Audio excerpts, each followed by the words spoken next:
দ্বিতীয় দাবি হচ্ছে উপসহকারী কৃষি কর্মকর্তাকে দ্বিতীয় শ্রেণীর কর্মচারী হিসেবে গ্যাজেট করে প্রজ্ঞাপন জারি করতে হবে।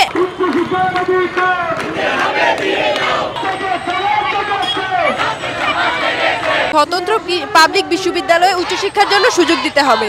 দ্বিতীয় দাবি হচ্ছে উপসহকারী কৃষি কর্মকর্তাকে দ্বিতীয় শ্রেণীর কর্মচারী হিসেবে গ্যাজেট করে প্রজ্ঞাপন জারি করতে হবে এবং নিয়োগের ধারাবাহিকতা বজায় রাখতে হবে।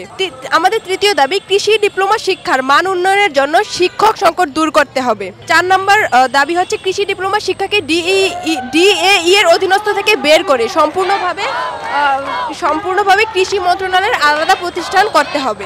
5 নম্বর দাবি হচ্ছে সকল কৃষি গবেষণা প্রতিষ্ঠানের সহকারী বৈজ্ঞানিক কর্মকর্তা পদটি শুধুমাত্র ডিপ্লোমা কৃষিবিদদের জন্য সংরক্ষণ করতে হবে। 6 নম্বর দাবি ডিপ্লোমা কৃষিবিদদের বেসরকারি চাকরির ক্ষেত্রে ন্যূনতম 10ম গ্রেডের পে স্কেল বেতন দিতে হবে। 7 নম্বর দাবি হচ্ছে কৃষি ডিপ্লোমা শিক্ষার্থীদেরকে মাঠ সংযুক্তিতে ভাতা প্রদান করতে হবে।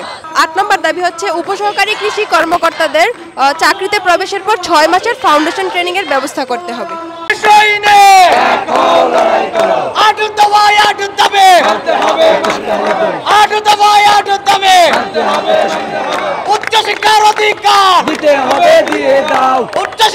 বিগত কয়েকদিন যাবৎ কর্মসূচি করে যাচ্ছি।